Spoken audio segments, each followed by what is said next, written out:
All right. Hi, Laura. Let's look at our lesson real quick here. I'll pull this up. Pretty short with you guys. Yours didn't take a whole long to go through. We are on hackers and cybersecurity threats.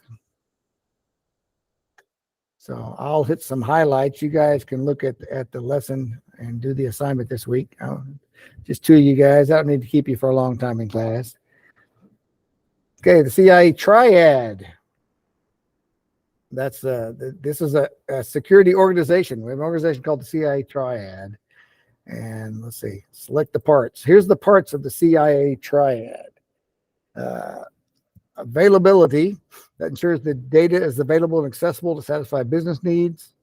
It focuses on hardware and leaves other areas of online security run smoothly without interruption. Confidentiality is one of the triangles. Confidentiality is a set of rules limiting access to certain information. And then integrity ensures that online information is trustworthy and accurate. So CIA, see, confidentiality, integrity, availability. That's the CIA.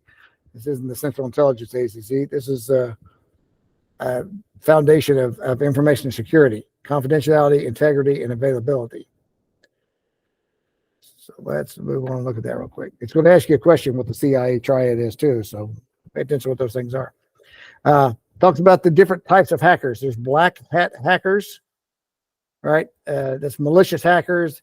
They're known as black hat hackers. They attempt to gain unauthorized access in the systems or networks for malicious reasons.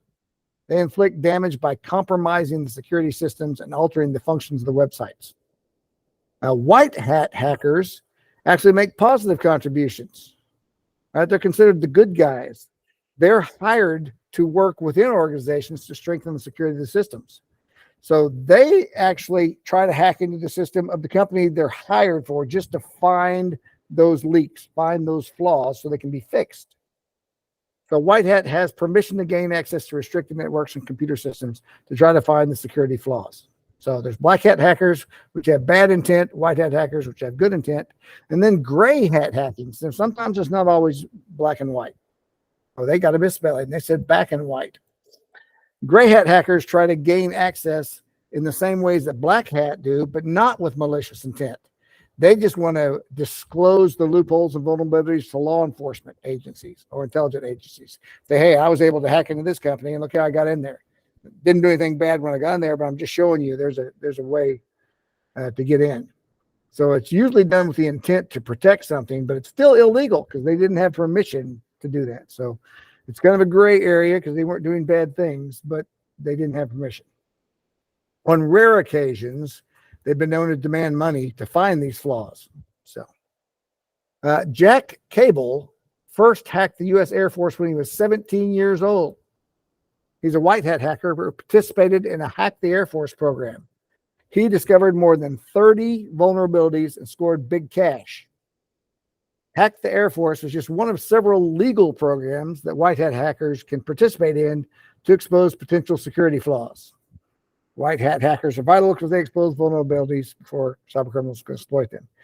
Tell you, the whole black hat and white hat kind of comes from the old cowboy and western shows. They used to be the good guys in the cowboy and western wore the white hat, and the bad guys wore the black hat, so you knew who they were even before the movie got going very far.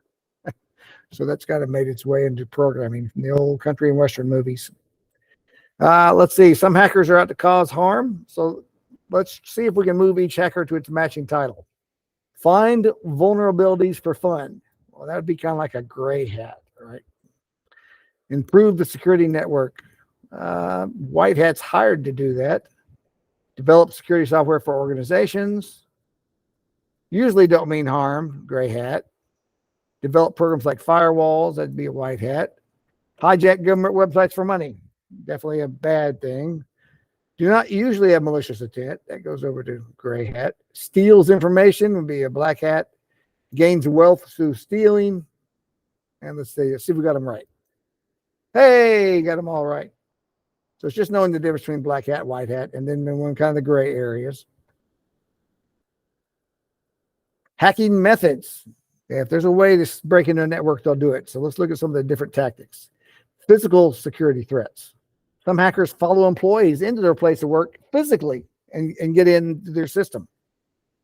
So a physical threat is also when other people have direct access to your devices like laptops and cell phones. These are often underestimated because the hackers gain the victim's trust first. And then they prey on victims who accidentally leave their devices open and locked. So they may sneak in physically somewhere and someone just left their desk, left their computer open, and they jump in there. Hackers are also good at sniffing. No, hackers don't have a superior sense of smell. It's nothing to do with their nose, but sniffers are network monitoring devices that use hardware or software that's already installed in the system. Sniffing monitors and captures information that passes through the network. It is used by network administrators to monitor and troubleshoot network traffic. So attackers use sniffers to capture sensitive information like passwords and usernames. They can place a sniffer in the network and capture all the traffic that goes through there. Shoulder surfing. That's the practice of spying on a user. It might be standing in an ATM, using the computer in a coffee shop, and the hacker attempt to gather information the user entering by looking over their shoulder. So they'll usually stand or sit behind their targets, looking over their shoulder and watching as they type information in. Or they may use a small a video recording device to capture confidential information. So, all right, let's talk a little bit more about cybersecurity here. Safeguarding your social media.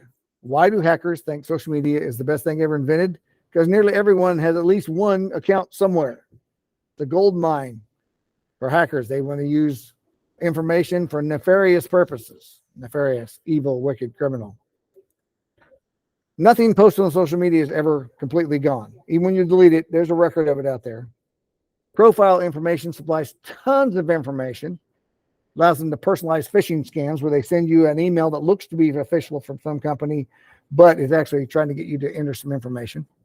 Everything you place in your profile is exposed. Even if you control the privacy settings, it's out there. They can hack in and get it. Seemingly innocuous, let's define that, not harmful. Online quizzes provide hackers with vital information they can use in passwords. So they can put some quizzes out there. So they love social media. Most social media sites require personal information like a birth date or email address. So they can use that personal information to gain access to other accounts you have. One common technique hackers use is the forgot password feature. Additionally, they can find out your physical location on several popular social media accounts. So they'll find out where you live, they'll invite burglars to your home, all kinds of stuff. Don't post your travel plans until you're back home. All right. If your social media has been count, there's some steps you can take immediately. First, check your computer for malware. Run a total virus scan. Restart your computer. Scan one more time. Be safe. Reset your password. Make it a stronger password. Make sure your system's up to date and your friends and family know your account's been hacked. Report the incident to the site. Now, last information for the week. How well do you know security and social media? Test your knowledge. So I'll let you do that one on your own. There's 4 questions there. It's okay to share vacation photos. We know that's false. So, but I'll let you do this. So that is all of our information. It's talking about social media, black hat, white hat, the CIA triad. Let's look at the assignment that goes with it this week. What are the 3 main components of the CIA triad? There you go. What is the C, the I, and the A? What type of hacker is this? When Jax did this, which hacking technique uses? So there's different, you may have different questions just because it has a bank of questions. What are white hat hackers most known for? And then here you go. Describe at least 2 ways social media has impacted cybersecurity. That's it. 5 questions. 5 questions. One of them is an open response. And that's it for the week. Hackers and cybersecurity threats. Any questions? All right. You guys go have a great week. Thanks for coming by. See you next week.